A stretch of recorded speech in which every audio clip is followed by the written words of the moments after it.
This is the Coach and AK Experience with me, Anthony K, and Coach Hugh Jackson. Don't forget to subscribe, like, and share. Welcome, everybody, to the Coach and AK Experience. I'm Anthony K, and I'm here every week with Coach Hugh Jackson. Coach, how you doing? I'm doing good. I'm fired up tonight, so I can't wait to get into our conversation. I'm sure we got a lot of great things to talk about. We have a bunch of stuff to talk about. Unfortunately, because of the day that it is and what someone meant to me, we're going to start, unfortunately, on a down note, but we will pick it up from there. Mm-hmm. Today, obviously, being the 1 year anniversary to the day that we lost Kobe Bryant. I know you're an LA guy, and myself, a Laker guy. Thoughts on Kobe a year later? I'm still emotional from it. It's still really raw for me. I knew Kobe. I've met Kobe. One of the greatest basketball players I've ever seen. One of the greatest competitors I've ever seen. One of the greatest workers I've ever seen. The Mamba mentality is real. He galvanized the city at the time when we needed it, even though the Lakers were always a good basketball team, but we had the Magic Johnson situation that came up. And so here comes Kobe, and a lot of that kind of fell by the wayside because they were playing great basketball. And Kobe was the focus. And then comes Shaq, and, you win those championships. The guy won 5 NBA championships. And so I have a jersey of his, I should say, signed. It's in my closet, and I'll have it forever. But I miss him. I miss what he brought to the game, what he was doing still for the game, and obviously what he was doing with his daughter was just phenomenal. So he's missed. I tried to put out kind of a podcast a year ago today and just kind of say like how I got the news. And it was funny because I've been fortunate in the sense that I haven't really had a lot of loss. And I can look back and say, I don't know that I've ever actually cried because I haven't because I haven't lost anyone close to me. I'm fortunate. I still have my parents, my siblings, we're all still around. And I tell everyone the story because the way that it happened for me was interesting. That I was on my phone, I was looking at Twitter, I think, and there was a report that the Chicago Bears had been sold to a prince in Saudi Arabia. And I thought that was really weird. And as the day went on, it turned out that somebody had hacked into Twitter and sent out all these fake reports. I was in line at the mall. I was at the mall with my wife, and she had gone to a different store I was in. She said, "Here, take the stuff, go pay for it." I said, "No problem." I'm waiting in line, and I see now these messages are coming up from my fantasy football chat saying, "Oh my God, can you believe what has happened to Kobe? Kobe was in a helicopter crash." And I made a joke. I said, "Oh yeah, right. Just like the Bears were sold to this," because I thought it was another kind of, for the lack of a better term, fake news story. Then in that chat, in the same chat, my wife goes, I can't believe how well you're taking this. I've been a Laker fan since 1982. Kobe is, and forever will be my favorite player. Mm-hmm. When I lived in LA, I did everything I can to get to as many games, just to say hi, anything possible to watch him play. And I did that as much as I could. So then when she said, "I'm surprised you're taking this so well," that's when it clicked. Oh, this might be real. And so I obviously started looking through the news and seeing it was real. You don't know this because we only talk through Zoom. I'm 6'3", 260 pounds. In the middle of winter in January in Canada, it's cold. So I've got a big jacket on. So you can imagine how big I look waiting at the cash, right? I start to cry. And I can't stop. I'm trying to not do it because I don't know this guy. I don't he's not my friend. He's not my family, but I grew up with him, right? When I was playing basketball in university, I got hurt. I stopped. And it was the next year that my Lakers, I don't want to say drafted because traded for Charlotte, who drafted Kobe. And I'm like, all right, this is my guy. I'm going to live my basketball career vicariously through him. And so now I'm this grown man crying, trying to pay for something and walking out with tears in my eyes. And I couldn't understand. And it took me a long time to even believe it. I'm like, no, it was fake. It's not real. He's going to pop up somewhere. It's not, I couldn't deal with it. It took me a long time to really take it all in. And then today, it's like it kind of came back again. And I'm like, no, I don't want to be that. But Yeah. there's so many things that I learned. Forget about basketball. Because listen, we talk about him like he's a saint. Look, he had some bad attributes as well. And I look at that too, but I'm like, those are learning things, right? Like you learn from those things too. But then as a dad of a girl, as a daughter, I look at what he kind of became, right? From this basketball player to this dad. And I'm like, I want to be that dad. You saw him with his girls, doing that. And, even the promoting of the WNBA, I try to do that, as much as I can as well. There's all these things, the Mamba mentality, that's something that's going to be with me, with people forever. And that's why I think it was so emotional for me. And I think I hear, the outcry from everybody else. So again, knowing you're an LA guy, I assumed, it was. I will never probably get over it, just because I know what he was first to me personally, to the city, but what great lessons he taught everybody. As you mentioned a second ago, he wasn't perfect, but I don't think anybody is. No. And I don't condone anything that happened, but you're talking about a young 20, 21-year-old guy with a ton of money, that all of a sudden did something that was terribly wrong, and he paid for it. He paid for it in public, and he had to deal with it, and he came out the other side of it. Isn't that a great story? I think that's a greater story than talking about what it was, because when people get back up from getting kicked, because he got kicked pretty good, and he had to go rebuild his image, and he did. And boy, what an image did he build. I mean, this guy is an icon, like Michael Jordan. So I just, there's a lot of lessons to learn from him. Yeah. All right. So try to move. So I felt we needed to do that. We're gonna move into football, because that's one of the things we're here to talk about. And let's start with last week. So we had a good game with the Bucs and the Packers. I kept thinking the Packers were going to pull it out for some reason, but I guess that that shows us for betting against Tom Brady, who didn't have one of his best games with the 3 picks. But you saw what that Bucs defense can do. Mm-hmm. You had picked the Bucs. Did anything surprise you, or is it kind of that's what you expected? It was what I expected. I was surprised that the Packers didn't play as well in the first half. They played better in the second half. I was surprised that Tampa Bay's defense was so dominant in the first half and not as dominant in the second half. I was surprised at Tom Brady's turnovers in the second half, because he missed a couple really easy throws that led to interceptions. So, but at the end of the day, the team that played the best won the game.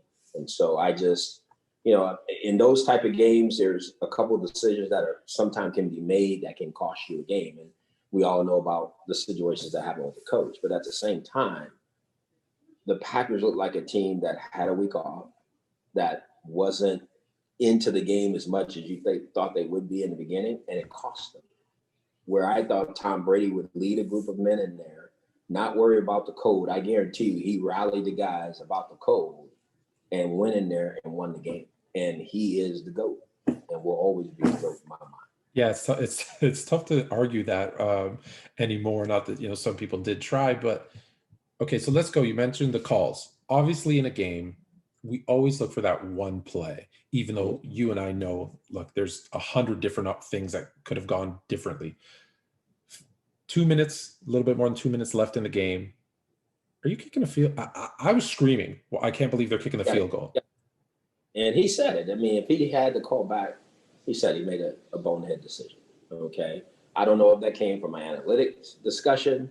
We have somebody talking to you. Who knows? But at the end of the day, the coach has to own it, and he did. So I give him kudos for that.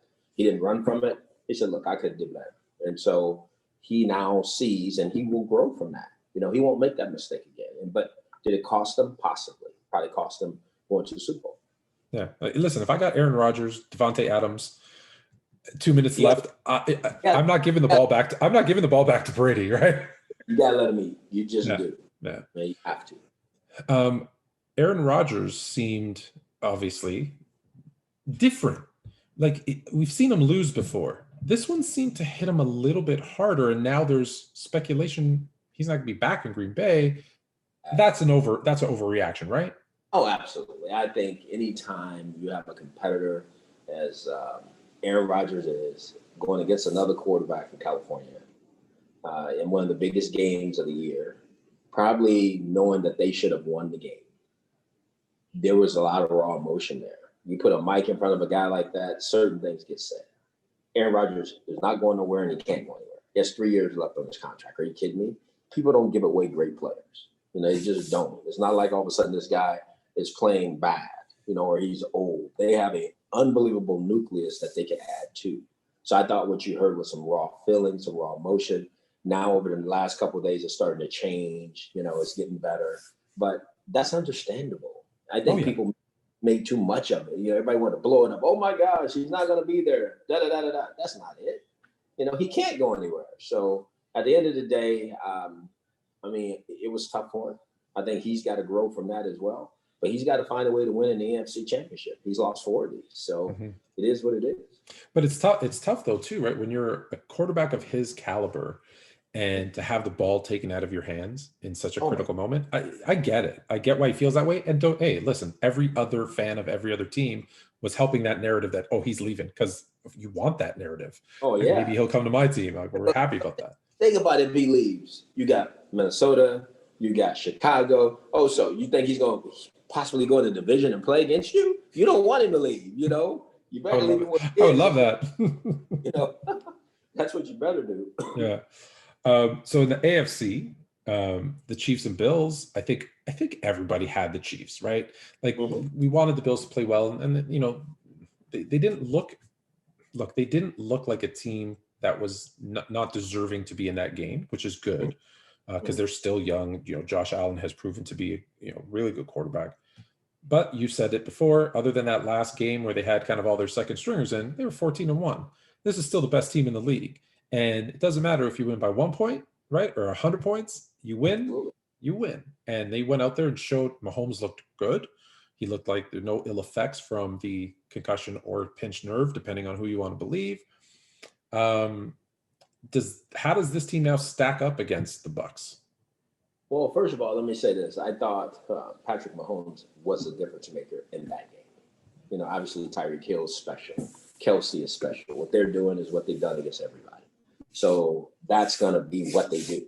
Let's just be honest. That's who they are. And they're going to find ways to exploit your secondary with those guys. I think the Bucs stack up somewhat because of the injuries that Kansas City has in their offensive line. They lost their left tackle, Eric Fisher, to Achilles. Mitchell Schwartz is probably not playing right tackle in the Super Bowl. So that's going to be Jason Pierre-Paul and the other young rusher 58 that's coming off the edge. Those guys can rush. This is a good defensive front. So they're going to have to find a way to neutralize that. We watched the game that they played, 5 weeks ago?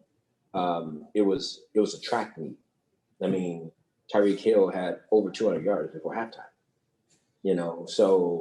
And that game was a lot closer than what it should have been. I think they got so far up ahead, they mellowed out. Talking about Kansas City did. I don't think it'll be that way in this game. I think it's going to be a closer game, but I still see Kansas City winning the game. I just think they have too much. They have too much diversity in their attack. They have too much skill on the outside. And I think they can put so much pressure on your defense in so many different ways that I still think they win this game. So you're betting against Tom Brady in a Super Bowl. What they do. I think this, Anthony, will be the passing of the guard. I really do. You're talking about a young 25-year player that's had more initial success than Tom Brady. More initial success. At 25 years old, this guy has a chance to have a league MVP and two Super Bowls under his belt. Yeah. And the richest contract in the National Football League. And very deserving. Absolutely. And you know what? It's funny because typically there's a gap between like these superstar kind of once in a generational talents. And here it is where we're almost seeing, right, that torch being passed, because if Mahomes and the Chiefs do win, he's taking that from Brady and saying, okay, this is mine now. And if, again, he stays healthy, if they can keep pieces together, because with that contract, it's going to be tough, right? Because the salary cap and that sort of thing. Could be. Because I find that lately you find these, find a good quarterback, great quarterback under that rookie deal. You're able to put pieces around them, and that's the recipe to success, right? And then once they get paid, right? We see, I always talk about this in Seattle. Once Russell Wilson got paid, right, you saw the decline. Look, they still, don't get me wrong, Seahawks are still a good team, but you saw that kind of decline. And so if this happens, do you think, what's the future look like for Tom Brady? Do you think I think they're still bright. I think if he wants to play a year from now, I think he'll still play and he'll go chasing. This guy's been in 10 Super Bowls. He's won 6. I mean, come on. I mean, what he's done is unprecedented in this league. So people have to tip their hat to him.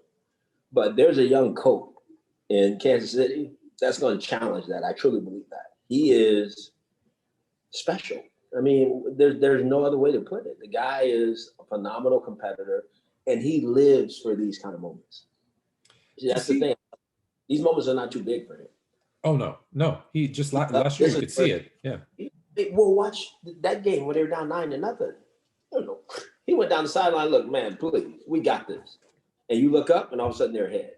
That's who he is. That's who he's been all year. That's why when people keep telling me Aaron Rodgers is the MVP, I understand what the MVP stands for. I know we go with all the stats and all of that.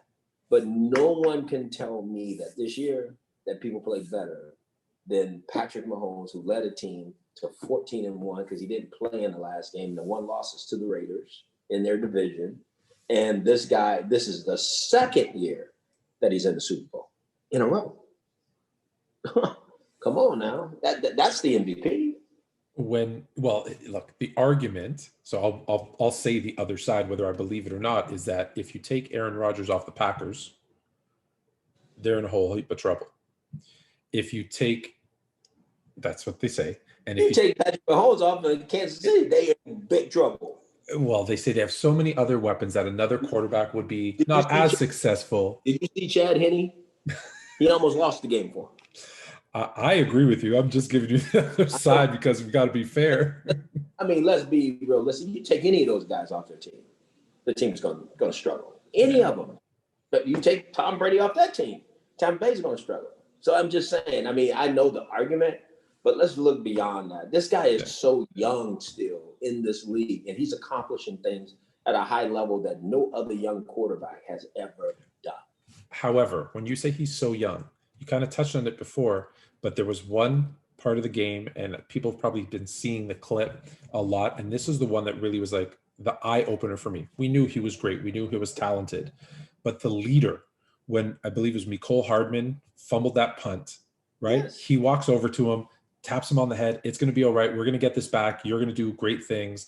And then Hardman goes out and has an incredible game after that point. Yes. And it was a lot to do, I think, having played sports and, having coached and played, that coming from your guy. That's your MVP. Yeah. He makes people go to a different level. He did the same thing in the Super Bowl last year.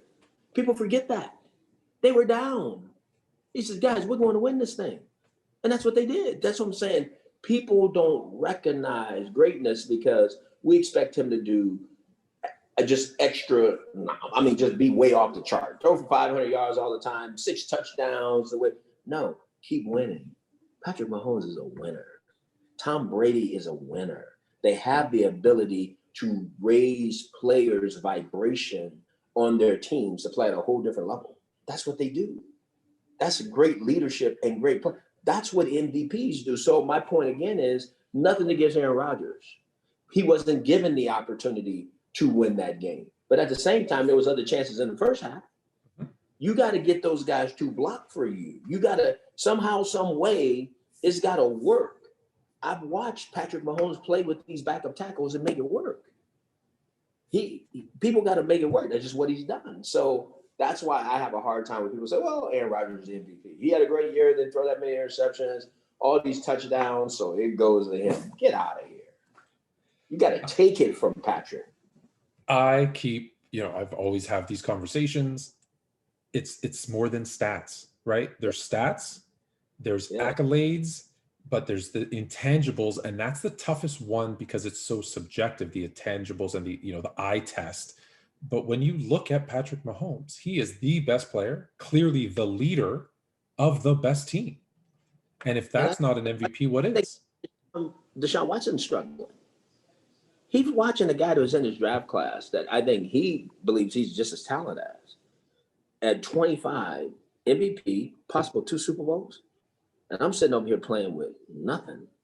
You know what I mean? Oh, yeah. So I want to be in a situation where I can challenge this guy. I'm not in that situation right now. I won't be in that situation for at least another 2 years. So he's saying, I mean, I believe that's what's really going on because there is Deshaun Watson had a career year. We don't talk about him. This guy, he lit it up with what he had. I mean, you're talking about another MVP candidate. It's him for what he did, with what he had. Oh my gosh. But he's looking and smart on his part. He's going, wait a minute. I want to be in the same conversation as Patrick Mahomes. I can't be if I stay here. There's no way. That's why he wants out too. I'm sure with a host of other things, but that's what these young quarterbacks do. They're looking and going, man, wait a minute. This dude, man, he got it going. I want that opportunity. I want that shine just like anybody else. And so he's going to go try to create it someplace else. Do you think, so that brings, you sent me a video earlier about Deshaun. Thank you, by the way. I loved it. Do you think the NFL players are looking at these NBA players and saying, you know what? They have so much more power than we have, and they shouldn't. We should start taking some of that back. And the video you sent me, I'll play a little bit for, in between here, but was Deshaun Watson having a conversation with James Harden on how to get out of Houston. And, who better to tell him than James Harden? And we haven't seen that, we've seen it on draft day, right? You've seen like Eli Manning's and John Elway's do it kind of at the draft, but never kind of after like a person in Deshaun Watson's where he's gone there. He's like, hey, listen, this isn't working for me. I see Patrick Mahomes having this success. I want out, and kind of flexing his muscle a little bit to get out. Do you think, one, it's going to happen for Deshaun? And I hope it does, because I think he's a very talented quarterback and he deserves, whether it's in Houston or somewhere else, to be successful. And does that start a trend that some people don't like? But I think it's, hey, if you have you're the athlete, you're the one with the skills, you should have some say in where you play and where you live and how you go about your business, right? Because if it's on the other end, a team owner can cut you tomorrow, right? So why shouldn't you be able to push for what you want? I do think he will leave because I think he's made enough bad feelings known that he cannot be good in the locker room. Let's just be honest. Yeah. I think you got to let a player like that out. If a guy's going to be a disruption and that's not his personality, but he can become that very quickly. When you want out, you want out. But I think the out is because it's not about money for him anymore. It's about championships. Those alpha males. Okay, and I think this guy's a prime. A prime is, a very intelligent guy, but has that alpha mentality. He has both. He wants to win and compete with who the best is in the league. And he don't see an opportunity to do that. So he's saying, wait a minute, I'm going to get on a team that has a chance. That's a few pieces away, and I'm going to elevate that team. Just give me a little something, and I'll make it happen. That's who this guy is. And so I think he wants a fresh start. I think he wants to be in a situation where he's going to have a chance to really challenge for the league MVP and win Super Bowls. And there's nothing wrong with that. And I think if he will take less money to do it, in my opinion, because people don't understand that winning is deeper than money. Everybody knows the money's going to come.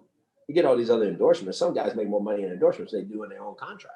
So yeah, when you're at that level, the money's, it's not, look, we see it in the NBA all the time where they don't stay and sign a super max. They move because there's about having a chance with my peers for them to see me for my true value, that I'm one of the best. I want to go down as one of the best. And you don't know how long you can play this game. That's the other thing, as you said earlier. I mean, get hurt, all kind of things can happen. So he's going, man, look, I got to strike while the iron's hot. The iron's hot right now. I need to go get this thing, or else I'm never going to catch Pat. We don't have to go into specifics. Mm-hmm. I'm going to read you a list that ESPN put out today of quarterbacks whose future is in question, meaning the team that they're on today. We don't have to go specifically, but just it's going to lead to bigger questions. So Deshaun Watson, who we talked about, Aaron Rodgers, who we talked about, Matthew Stafford, Dak Prescott, Sam Darnold, Carson Wentz, Jared Goff, Jimmy Garoppolo. It's a long list. Cam Newton, Teddy Bridgewater, Mitchell Trubisky, Jameis Winston, Ryan Fitzpatrick, Alex Smith, Ben Roethlisberger. It's like 15 quarterbacks. Do you see this season being a whole lot of talk and little movement, or do you see a true quarterback carousel here this offseason? Because there's a lot of moving pieces here. I think there will be some moving pieces, but I think it won't be great as we're anticipating. I mean, we've seen a couple people that have said they're going to separate. New coaches come in, people start to separate. Coach wants his own quarterback. I get it. Some of those things are going to happen naturally and organically. But at the same time, nobody's going to give away good players. It's especially quarterbacks. They're too hard to find. So do I think there'll be some? Yes. But do I think it will be to the magnitude of what you just read? I do not believe that. You think half a dozen? Possibly. Yeah. I think 4 is normally the working number, a quarter of it. I mean, I think that's what happens. And I think there'll be some surprises that way. But at the same time, people have these quarterbacks, man. You let them go. You better make sure you have another one in place because it's a whole different game when you don't have that signal caller. I know. I've not had one for a couple of years. So that's hard. I floated this idea out there, and I couldn't believe how good and how bad I got in terms of reaction. There was nobody in the middle. And I said, well, because we had, Jim Caldwell's name has come up as a potential head coach of the Houston Texans. Mm-hmm. His last two seasons in Detroit, he was 9-7. Mm-hmm. Probably didn't deserve to lose his job because of it. No, but his quarterback, Matthew Stafford, is one of the names on that list. Mm-hmm. Matthew Stafford, with some pieces. Houston sends Deshaun Watson to Detroit. Does that make any sense at all for those teams, the way they're constructed today?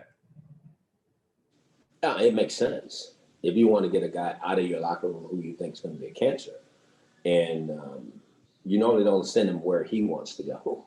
Oh, you normally send him where you can get something for him. Right. So I think what you said is really good. I mean, now is Stafford, Deshaun Watson? No. But at the same time, he's a good player. He's still got a couple good years ahead of him. He can throw the football with anybody. So that will be something that a lot of people, I think, will explore as this thing starts to unwind, because we know that Stafford's out. He's going to be out of there. So when you look at that, I think people are going to put him a lot of different places. Because if I'm a team that needs a quarterback, he would be the first.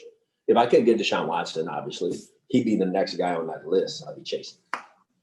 Yeah, of course. I think everybody who's wants to upgrade their quarterback position is trying to figure out what they need to give up to get him, right? Because I think it's pretty evident he's going to be on the move. It would take kind of some big changes for him to stay, right? Right. If I don't. He's already said he's not staying regardless of who coach is. He's made it very clear that this is beyond that, because it's what I really believe we shared earlier. I think the guy's chasing Patrick, and he knows he can't do it there. And with a new coach, new system, new learning, I'd rather go do that on a great team as opposed to a team that's going to be just okay. I really believe that. If I'm San Francisco 49ers, I'm mortgaging everything. Because with that coach who was an offensive genius, in my opinion, and this guy's skill set and what they could create, they'll go right back to the top of the NFC West like that. There's no team more decimated by injuries this season, and they were still competitive. Just imagine they get healthy and quarterback. Listen, nothing against Jimmy Garoppolo, but they get a quarterback like Watson. Tell me the team to look out for. The Rams. The Rams to look out for in terms of this quarterback change? Or for Deshaun Watson. Because they're evaluating Goff now. When you get that kiss of death, you're not going to make it. Yeah. I'm not. Next year is when it starts into that big contract. So if you can flip contracts, how you do it? And if you're Houston, right, you want him in the NFC. Get him out of the NFC. Yeah. I'm telling you, look out for the Rams. And if you're Deshaun Watson, do you also want to get out of the AFC? Do you want to be in the NFC and be like, hey, let's go, me and Mahomes head to head in the Super Bowl? I want to be anywhere because you're gonna play Mahomes. Right. You know what I'm saying? I want to be anywhere that got a chance as a football team to win. What better place than the Rams? Unbelievable defense. Have some weapons on offense. Going to continue to add. Keep adding more with him. Now, yes, you got a chance to be really good. That has nothing to do with you being in LA, an LA guy. Absolutely, not at all. So we talked about Jim Caldwell. Mm-hmm. And Houston is, I believe, of the 7 open head coaching vacancies, I guess, that there were, that's the last one. However, the other 6, not one minority head coach hired. In a year when the NFL said, this is something we're going to focus on, we know that we did wrong in terms of the whole Colin Kaepernick situation, and we understand it's an issue in America, and we're going to be a part of the solution. And yet, not one minority head coach and a bunch of coordinators, right? There were some hired, but there's staffs that are zero. When you have one of the teams, I believe the Bucs, their 4 main coordinators are all minorities. So it's not like they can't do the job. Someone can't. It's how can you come out as a league and say we're gonna affect change, and we're gonna do what's right, and we're gonna be the leaders and make an example, and then allow this to happen? Because you don't mandate. You can't make change if you don't mandate change. You can talk about change. You make the optics look right. But if you don't mandate change, nothing's going to change. And I would say to you, Anthony, why should it change? What's broken in their mind? The league is still making money. Everything is being normal. Everything is still getting better. So that little whining over there that I think people feel and hear and see, that's just a little scratch. We'll deal with that. And that's what's happening. You just said it. There's 7 openings. And I love Robert Saleh. I think he's a fantastic coach. But they list him as a minority. Okay? And he's Lebanese. But so they're gonna steal that one. And so now they have one job left. And because right now everybody's getting a black eye about this. It's just really interesting to me. When you look at the coaches they talk about, they're all minority coaches. It's Jim Caldwell, it's Leslie Frazier, it's David Culley, and then Eric. It's really interesting to me that has not been the case at all the other jobs. There wasn't a whole bunch of men of color that people talked about. Now the one coach, Caucasian coach they talked about is Josh McCown. How did that narrative spin? Not so much with him, but how did that narrative spin where there's not another Caucasian coach that they're talking about? I would beg to differ that all of a sudden there's no Caucasian coaches who are worthy. I mean, they just took a guy who was a 1-year coordinator, gave him a head coaching job. They just took a guy who was had the title of offensive coordinator but never called plays and gave him a job.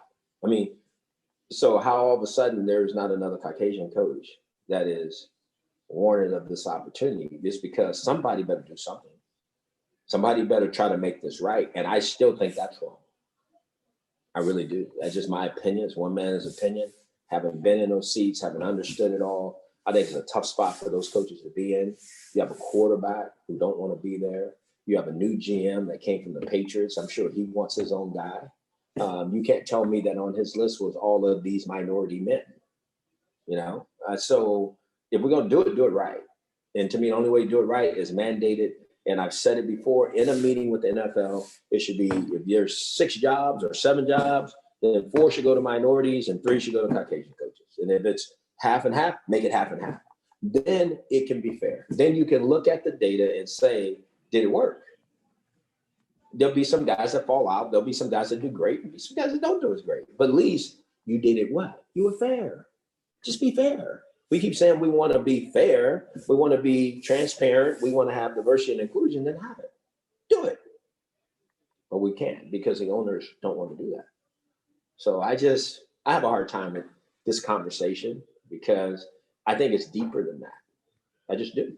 I've always thought that, because if people don't go back and understand the history of the league and when it started, and when there was the first minority player in the league that played, and when there was the first minority head coach in the league that played, Anthony, this is the 100-year history of the league. There's only been 18 minority head coaches in the history of the league, and I've been it twice. And Robert Saleh would be the 19th, because that's how they list it. That's a problem. So that tells you that something was bad from way back then. So if you're not going to really dive into the problem, into the root of the problem, it's not going to change. It's just going to be, you're just going to talk. It's just optics. Because nothing changed. It's gotten worse. Well, that's what I was going to say. It's even if, and I agree with you, them mandating, them saying, hey, this is the final opening, you have to hire a minority coach. That's not good for the team. That's not good for the league. It's not good. No. That's not good for anybody. But even if they do that, and the coach takes the job because, hey, you got to make a living. It's still 1 of 7 is still a bad look when you've come out and said, this is something we're going to try to change.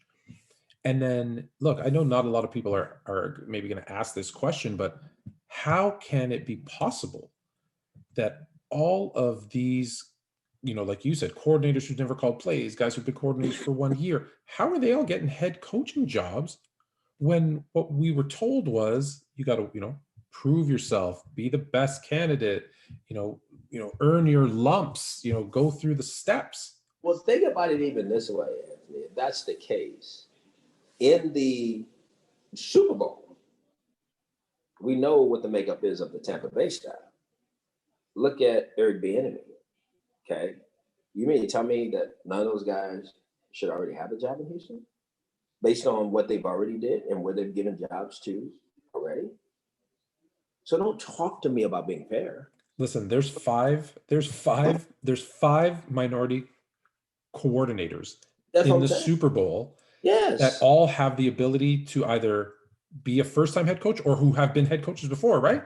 That's what I'm saying. Todd Bowles, you got Byron Leftwich, you got Eric Bieniemy. I mean, it goes on and on and on. But my point is, when it comes to minorities, the goalposts move. Because, like you just said, that's what they said. Well, this guy was a 1-year head coach. He's not a head coach in Charter. This other guy has never been a play caller at the Colts. He's not a head coach of the Eagles. So is Byron Leftwich not able to do that? Is Todd Bowles not able to do that? Obviously, people think Eric Bieniemy can't. And he's only going to his 2nd Super Bowl in a row. So let's pause on him for a second, because we were supposed to have a guest this week. She couldn't make it. There was a tragedy, and she'll be on. However, I was in preparing to ask her some questions. I went through some of her Twitter feeds, and I read some of the stuff. And one of the things that came up about Eric Bieniemy was he's been arrested 20 times, or he was arrested. I should say 20 times. He was arrested before, and he doesn't interview well.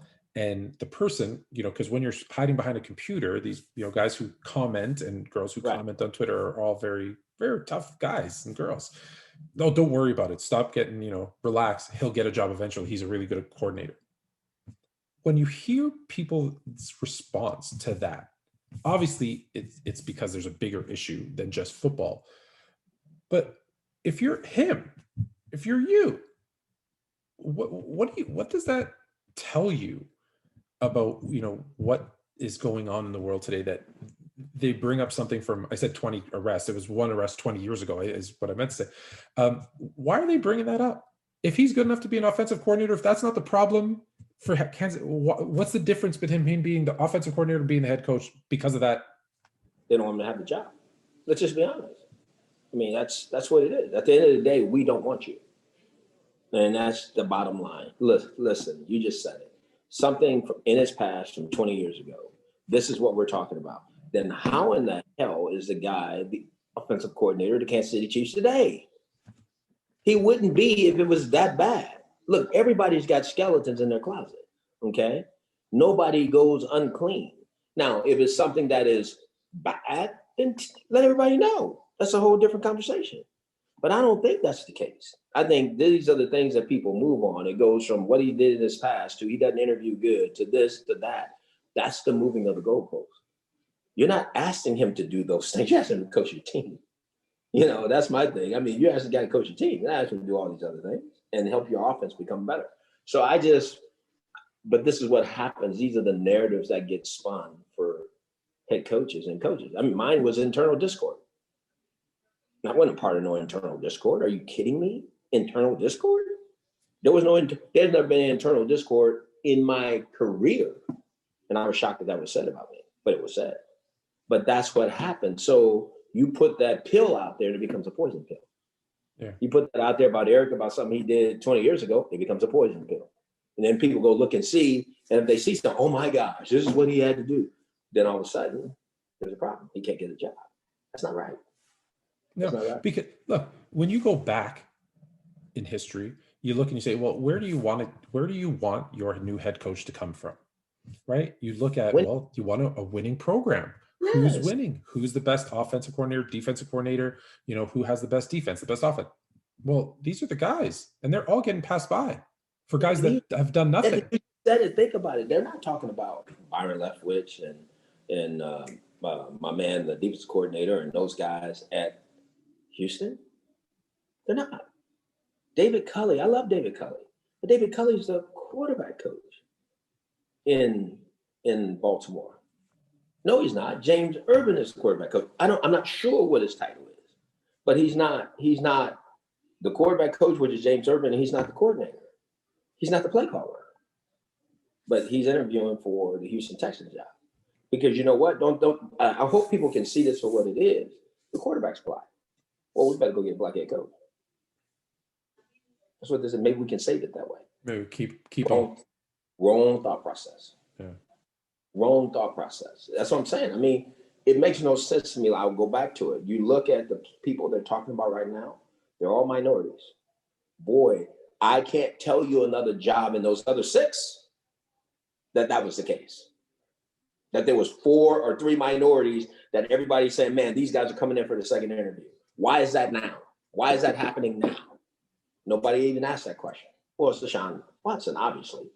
But at the same time, doesn't that feel kind of rehearsed or made to happen? It's not natural. It's not organic, because what we're seeing didn't happen at all the other 6 jobs, but it's happening in this one. It makes no sense to me.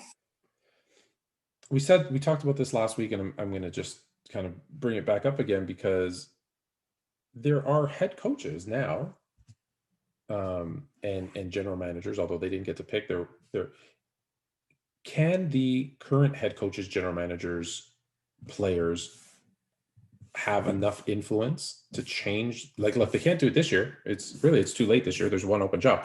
Can they make a difference? Is it, I know it's not something that happens overnight, but can they make a difference? They should make a difference, but you can't make a difference if you're not allowed to make a difference. So you look at the minority head coaches that are out there now. I challenge anybody to go find out who their coordinators are. Just go see for yourself. How can you fix a broken problem if the people who look like you don't hire you? You can't fix it. Okay, so you have Robert Saleh, who had job openings, Mike Tomlin, who had job openings, other places had job openings. So, and those are minority coaches. The Rooney Rule started in Pittsburgh. So what are we doing? If you're going to make a difference, you got to be intentional in making a difference. And until that happens, and if our owner not going to hire us, then who is? Then why should somebody else hire us? That's a problem. I don't care what nobody says. That's a problem, because it sounds the alarm. Now, wait a minute. If he ain't going to hire him, why should we hire him? That's just the way it goes. So I struggle with that. There's a lot of people say that they're down with the cause. They understand what's going on. They want to make a difference. Then make a difference. And all that stuff, well, we just want to hire the best guy. I'm tired of hearing that. Well, no, because we know that's not true. Because that's what they all say. We just want to hire the best guy. That's a BS statement. You're not just trying to hire the best guy. You're trying to make sure that you stay in line with, I hate to say it this way, but what's normal. You got to stay in line with what's normal. Because if you don't want to be seen as the guy that's stepping outside the line being unnormal. Bruce Arians did. I did in Cleveland. Marvin Lewis has in Cincinnati. You have to back up your words with action. If you don't, it's just words. And it's too many of these guys that are just using words. And I get tired of it. So don't tell me that you're trying to make a difference. You're trying to give more minority men opportunity. When I look at your staff, and that's not what it says. In the key positions, in the positions that we know that matters. Remember, the coaches in the National Football League, 70% of them are white. 30% of them are black. You can go find where the black coaches are housed at, like that. Just like that. It's just a reverse when it comes to players.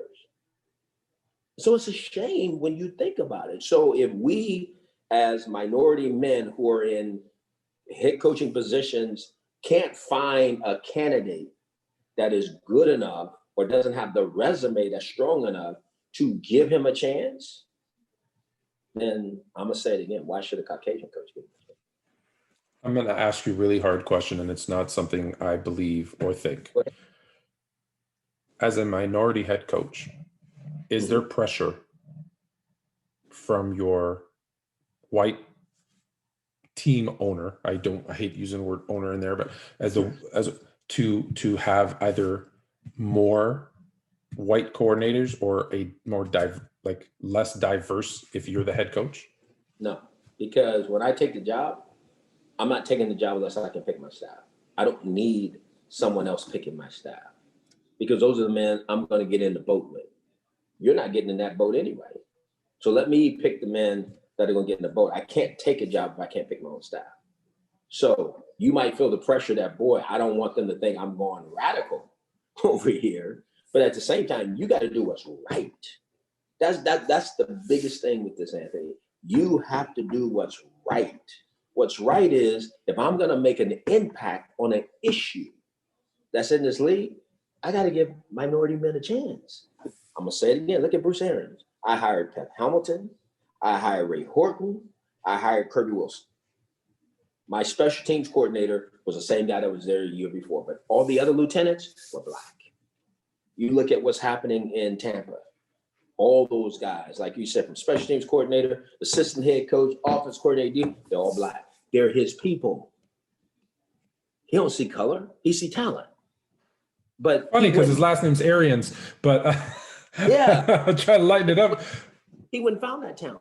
Yeah, those are the same they played for him. Or that's what I love about Bruce. There's some, look, everybody got things about him, but those are the same guys that were with him in the Cardinals. Yeah.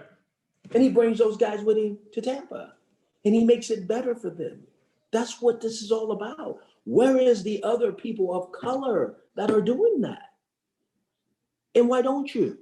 Oh, you don't know who they are? You can't find them? You don't know who to promote? You don't know who's out there that you can get to do this? Come on now. So why don't they? Why don't they? Why aren't players and other coaches putting that pressure on them? I wish I knew. I wish I had the answer to that. We wouldn't be sitting here talking about it. Nobody has the answer to that, because it's then what's normal. What Bruce Arians is doing. Think about what everybody's talking about right now. I said this before too. If you see a staff with a whole bunch of black coaches, you say, wait a minute, that's not normal. That's what Bruce is doing is not normal. But you see a black coach with a whole bunch of Caucasian coaches, he said, that's normal. Think about that. That's what this is. What he's doing is not normal. So people are talking about it like it's oh my gosh, man, look at all these black men sitting there doing this, because it's not normal. Look over here at these other minority coaches that have no minority representation in the lead positions. Oh, that's normal. That's what we do. I think there was a game this year where every ref was a minority. And they all talked about it because it's not normal, it's not right. And they all patted themselves on the back. Look at what a great job we're doing. Think about when you have, so Anthony, you feel just the way I feel. If that's what you're having to pat yourself on the back for, then that's a problem. If you're talking about Bruce Arians because he's got a bunch of minority men with those dark pigment looking skin leading that football team with one of the greatest quarterbacks in the history of the league, that's a problem. And they only talk about it because it's not normal. If it was normal, nobody would say anything. What's normal is you don't have minority coaches. out in front. They're not the league. Well, I'm going to say it again. Go back to the start of the league. Go back to the start of the league. Minority men wasn't included in the league. Go look when the first minority player was put in the league and how did he get in the league? They had to have an injunction to get him in the league. Think about when there was a first minority coach. How many years was it after the league had started? And we just said there's only 18, 19 in the history. So that's what I'm saying. People got to wake up. What has been normal is not right. That's the problem. But nobody wants to talk about that. We've already talked about the Rooney Rule not working, but where is the Rooney Rule? Like, where are were coaches getting? The Rams just got some extra picks. The Rams? Yeah, the Rams get extra picks. 2, 3 on. But remember, the team that they leave that gets a pick, not the team that they're going to. Right. I mean, look, they can do whatever they want. They can say 3 extra picks, do all this, do all that. Is he going to be afforded the opportunity to do the job that we hired him to do? It don't look like that to me. The last time I checked, John Dorsey is also going to Detroit too. So you just hired Brad Holmes to be the GM, and you're bringing in John Dorsey, who has been a well-known GM. If I'm Brad, I wouldn't want that. Why do I need him? Why do they need him? You tell me. I don't know. I don't have that answer. But think about that for a second. That's deep, Anthony. Let the man do his job. You already didn't let him pick the coach. He didn't pick the coach. No, they did. The dude. I doubt that he'd pick the dude. He didn't pick the coach. This is the coach they gave him. Yeah. And now you bring in an added, basically calling him not a GM, but an executive, whatever his title is. And now he's looking over your shoulder. Come on, man. I don't agree with that. There's no. I don't agree with it. I don't think it's right, but that's what happened. So I'm going to say it again. The minority men of color who are in position to make change, are they making change? Fontenot and Holmes didn't get a chance to interview any of the candidates. They might know them, but they didn't get a chance to interview them. They didn't put their stamp on that coach and say, that's the coach I want. But I'm going to say it again. Look what's happening in Houston. There's 4 minority candidates we're talking about. Well, why wouldn't those same candidates? Right. If they're good enough for the Houston job, why aren't they good enough for all these other jobs? Yeah. You know what I'm saying? So 4 guys. I'm going to say it again. Tell me the Caucasian person they're talking about in Houston. Well, I heard Josh McCown. There's nobody else. That's what I'm saying. How can that be? Nick Cesario is white. I'm not saying he's racist or anything like that. That's not my point. But he's white. So they always say those guys want somebody to look like them. So you think you want those guys? So what argument are we having? What are we saying? What are we creating in all of this? We're creating a mess. Because it looks like we're going to force something on something. That never works. No, because look, if we look at the grander thing, right? Now they're saying, oh, he only got that job because, right? You're in a no-win situation. And you don't survive those. Yeah. You don't survive. And you don't recover from it neither. I know, I've been there. So I'm saying people need to wake up. Boy, we pushing this narrative. Man, these Black coaches, they're there. They got a chance to get this job. They might be waiting for Eric Bieniemy. Boy, we got Jim Caldwell. I don't mean no harm with anybody to say anything, but if Jim Caldwell ain't getting the job, then why not? Well, what he's done as a head coach, and I love Leslie Frazier. Leslie Frazier is my guy. I mean, and Leslie's already been a head coach. That's what I'm saying. So I have a hard time with how are you gonna pick this? Or are you gonna go after the hot coordinator? That's Eric Bieniemy. What are you guys looking for? It makes no sense, Anthony. This is the biggest ruse, in my opinion, in the world right now. If people can't see it for what it is. Just that fact that when I say, I'm going to say it again, look at the names that are for the job. You hear nothing about a Caucasian coach. Every other job that was given away, and there were 6 of them, all you heard about was Caucasian coaches and sprinkled in a few minorities. This is all minority. Well, is it because the quarterback's black? What is this? What are we doing this for? Why is it taking Houston so long? I don't know. I wish I had that answer, because I think they have to work through this. I think Nick Caserio, I think he had different aspirations. That's my opinion. And I think okay, put your GM cap on for a minute. Mm-hmm. You're just been hired. You're going to be the GM of the Houston Texans. You already have a short list in your head about who you want to be your head coach, right? Man, I'm going to get the guy I want. Right. And that's what I'm saying. You think he's going to get the guy he wants? That's not initially. That's my. So that's hey, I'll put it out there, right? You hire someone to appease certain people, right? I could be wrong, but this is what I think. And if they don't succeed, or you don't put them, just think about it. He brings in whoever his quarterback is. They trade Deshaun Watson. That team's not going to be good for a year or two. Oh, coach gets fired. Okay, now I can bring in my guy. I've drafted a young quarterback, right? Because we had a high draft pick, and did it. Oh, now it all turns around. Oh, what a great head coach I hired. People have happens too often, right? Yes, Anthony. People have to wake up. People have to wake up as minority leaders and check themselves. Because I'm gonna say it again: if you're not gonna help the problem, you're just a bigger part of the problem. So I'm gonna tell you something I read. So for those that didn't see a couple of my posts, Jamel Hill was supposed to be our guest this week. She's had to reschedule. But here's what she would say. Why is it on, she would say the black, but on the minority, whether it be coach or whoever, to fix the problem? It should be the white people in charge, the white people make the decisions. So I appreciate what you're saying, but I'm speaking on her behalf. I hope I'm doing her justice. Well, why isn't everybody else fixing this problem? You're absolutely right, because the blacks can't fix it. Because I'm gonna say it again, it's not seen as normal.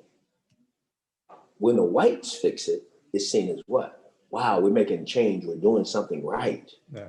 Think about that. What a progressive person.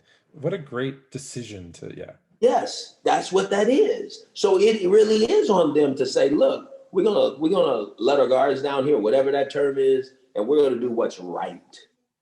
We're gonna hire the best guy, and this guy is the best, and we're gonna go with this. And we're gonna see if we can win. And if we win, great. If we don't, then we move on. But I gave him a fair chance. The deck is not stacked against him. He has a legitimate opportunity to be the best version of him. You have to support a coach.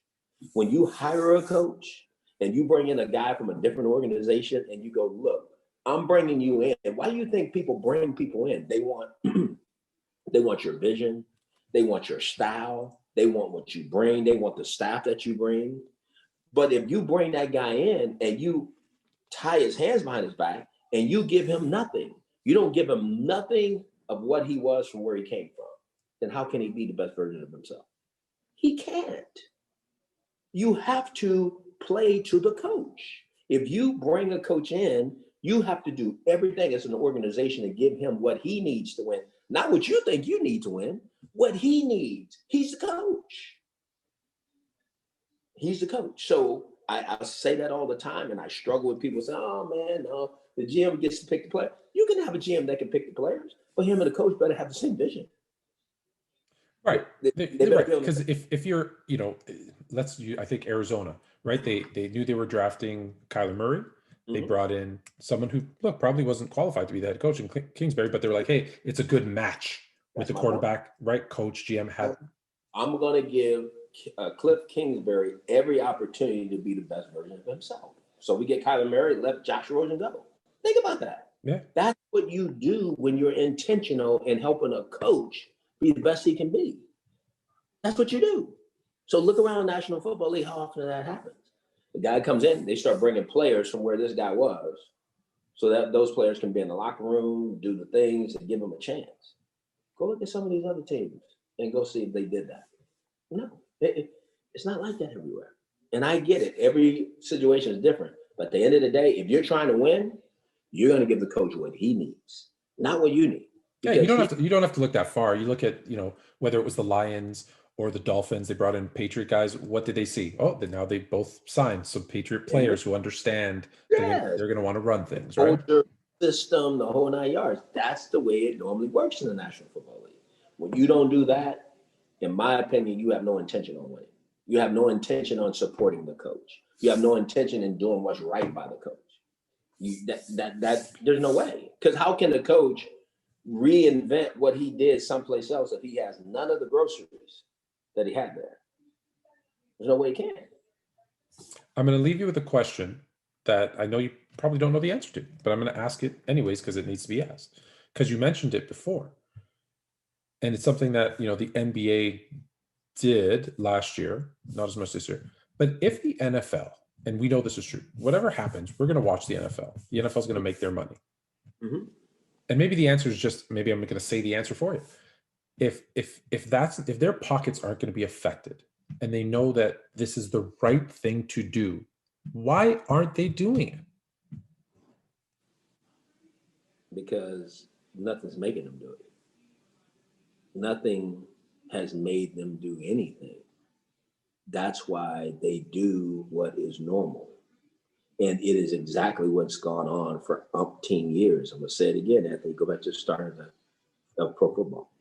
Nothing has changed. It's gotten worse. This is the way I see it. The 18 head coaches I talked about that have been guys, those are the outliers. They fell through the cracks. Somebody liked them. Somebody gave them a chance. That was your chance. That was those 18 men. Whether they won, lost, whatever it is, there it was. Those were the outliers. What's normal is black men don't lead teams. Because if they did, you wouldn't have 18. So it's not normal. It's not normal that black men are quarterback coaches. It's not normal that black men are GMs or owners or any of that. Think about that. What's normal is there's black players. Because you know why? You tell me. They make money. They put people in the stands. Not that Caucasian people don't, that good players don't, but it's 70% minorities. No, if 70% of your players are, listen, it's, but it's funny that you said that about the quarterback coaches, right? You're only doing that because why? They can make you money. If they could make you money, it wouldn't be 70-30. It'd be flipped the other way around. So obviously there's something that the minority men can do. They can help you put people in a seat. On their back is how you make your money. It's not, them leading is not how you make your money. I want to go back to what you just said just a second ago about quarterback coaches typically aren't minorities. Well, that's because typically quarterbacks are white. And it's interesting that, well, if the quarterback's white, we're going to have a white quarterback coach. Well, now there's more and more minority quarterbacks. Why isn't there more and more coaches? And if there's 70% of the players are minorities, why are there more coaches? Right? It's not normal. It's not normal, but just listen, if I and this is what I find so infuriating. If I, as a billionaire owner, understand that I feel more comfortable hiring someone that I'm comfortable with, then wouldn't it make sense for me running my business to hire someone that my players are more comfortable with?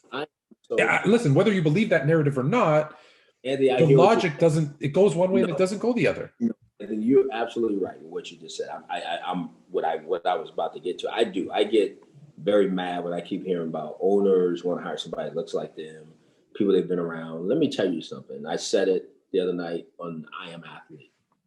Owners have befriended these players. They know their families. They go to certain events with them. They high five them. They cheer them when they're scoring touchdowns and the whole 9 yards. But they don't know you when it's time for you to run their team. They don't know you when it's time for you to coach their quarterback. They don't know you when it's time for you to be in a lead position within the organization. Think about that. So I get so tired of hearing that, man, they do know you. They've been around you. Let's just be honest. They don't want you. That's what it is. You got to be honest. They don't want you in those positions. They want you to do all the other stuff. They don't want you in that lead position because what it is, it's not normal, but it's right. And that's where the problem lies. And people, I'm glad we dove into it.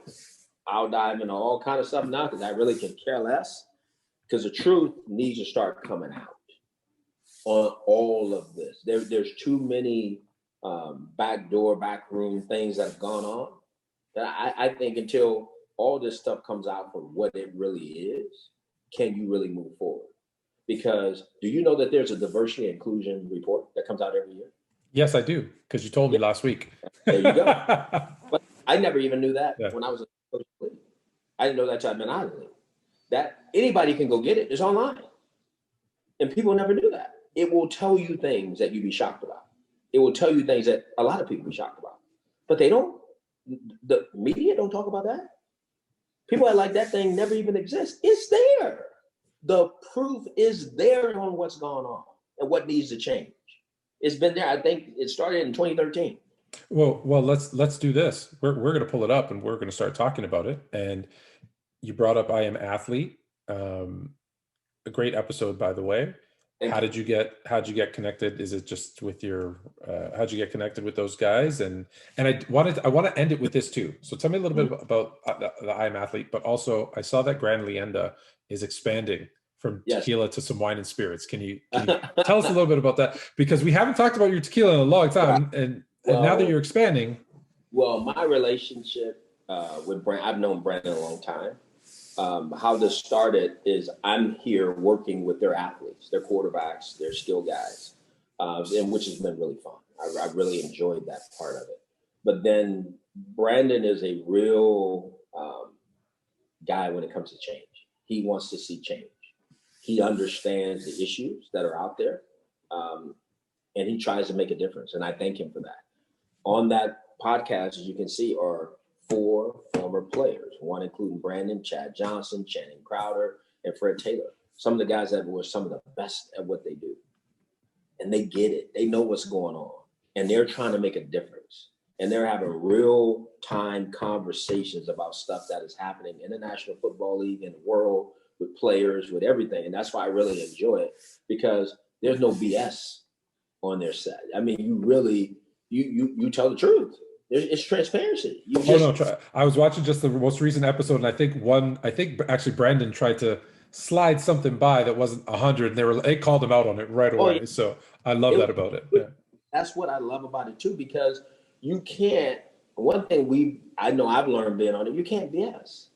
People know when you being phony, and they don't want that. Now, as far as our tequila, we're expanding to 38 states. Okay, starting February 15th. We're excited about it. It's going to be huge. And it started, the really expansion started about 2 episodes ago when they allowed me to come on and have them taste the tequila and the brand. And because it's organic, it's 100% USDA organic tequila. We add nothing to it. We think it's the best in the world. Better than Casamigos. It's better than Don Julio. It's better than all that stuff. You know, it just is. Because and don't panic, because it's organic. There you go. It is. I got it. So that particular episode, within 3 days, we sold out. Wow. And so it's just been a real thing. And so now we got different things that's helping us scale it, and we've moved into a whole different level. So I thank them for that. But at the same time, what I thank them for more than anything is what they're trying to do to help minority coaches. Because somebody's got to stand up and carry the baton for them, you know. Nobody really does, Anthony. At the end of the day, I know that. I've been in this business long enough. Nobody's really carried that baton for minority coaches. They've had to carry it themselves on their own backs. And like I said earlier, we have some men of color who are in those major positions. They're not even carrying it. They don't carry it. So that's not good. So at the end of the day, you know, I think real change needs to happen, but it's got to start from within. You know, I've always told people change really happens in private. You talk about things in public. The conversation starts in public, but real change happens in private. And until we can get the real right private conversations, I really don't see anything changing. But you said something a second ago. If you don't hit the pocketbook, so what's hitting the pocketbook right now? Is this minority issue hitting the pocketbook? No. So I have no reason to change. What am I changing for? It's going to keep going. That everything else is just normal. That's why I keep saying. And that's the problem, because when it became an issue, and the NBA specifically started to talk about it, it did hit their pocketbook. There you go. And now you don't see it. Not anymore. Normal versus right. I'll keep saying this until I'm blue in the face, maybe till I go to my own grave. Until we stop making normal right, nothing's going to change. We need to make right. And that's not what we do. We stay in the normal because you can look around and see everybody's staying normal. But the one unnormal thing is happening is look at that Houston Texans job. All these minority men lined up for one job, but they weren't good enough, like you said earlier, for those other 6 to be lined up for. Oh, there was a couple sprinkled in there. I'm talking about, look at the narrative of the Houston Texans job. One of these minority men got a chance. They're coming in for a second interview. We got 3 of them. Did you hear that in any other job? No. So, and then to me, that goes over everybody's head. Nobody's saying, well, wait a minute. Well, where was all these guys at for those jobs? Why weren't we having that discussion for all these other jobs and trying to figure out which one of those guys could qualify for those jobs? No, that's pitiful. So the theme of today, and this is how I'm going to end it unless you have any final words, is that right now we need to understand that normal isn't right, and we need to make right normal. That's right. You just said it. Boy, let me tell you something. You took the words out of my mouth, Anthony. Anthony, I have so much fun being on here because we talk about real things. Just like I feel like when I'm on I Am Athlete, we don't BS. We don't sugarcoat it because we can't. I mean, to me, we would be part of the problem if that's what we did. I think you have to really feel very comfortable saying what it is. People might not agree with you, but I promise you this, I'm not asking you to agree with me, but go look. That's all I ask you to do. Go investigate for yourself. Quit believing what everybody else is saying. Go look, go pull the mask back yourself and look for yourself, and then you make a decision. And I guarantee you people go, wow. That's all you got to do. Quit listening to what is said and do a little investigating of your own. You know, we always talk about how people are just led because, boy, that's just the way the world is. You hear things, you go with it. Okay, that's what we've always done. Stop that. We need you to stop that. Pull open the freaking curtains and see what's behind it. I think people will be shocked. Shocked. I think, and I'm not just saying this because we do it, but I think more people need to have conversation. Look, nothing you say, whether I agree with you or not, will offend me. And right. I know it's the same way for me to you. And more people have to have the ability, the comfort, the trust to have these conversations, because I know, look, I'm going to, if I don't know, I'm pretty open. I'm going to ask you, I don't know. Can you tell me about this? And vice versa. I think that's the problem. Not enough people are open enough to have a conversation. But think about this. You just said it. You didn't know me. You knew of me. And I didn't know you. I never prejudge you. You never prejudge me. I don't stop you from being you. You don't stop me from being me. That's real. That should be what normal is. It's not what normal is to people. Right. People choose their words. People become somebody that they're not in conversations because they want to look right. They want to act right of what the world is today. That's the problem. Get out of that. And the only way you can get out of that, if you start to understand what's really going on and quit listening to what everybody's telling you that's going on. And that's what the problem is. And it won't change until those things start to really happen. And until the one place where people struggle is when you take their money. You take their money, you get change. You don't take their money, you don't get change. That's just what it is. All right. Well, we're going to leave it on that. Don't forget to grab some Grand Leyenda for your while you're at home in quarantine. Yes, sir. And your Voyager app. Use promo code COACH. And we need to talk about how we're going to get Grand Leyenda into Canada. We'll work Absolutely. on that. We'll work on that because I'd like to have a bottle here next time. Yes. And on that note, that's the end. Thank you very much. I appreciate you, Coach. Talk to you next week. Yes, sir.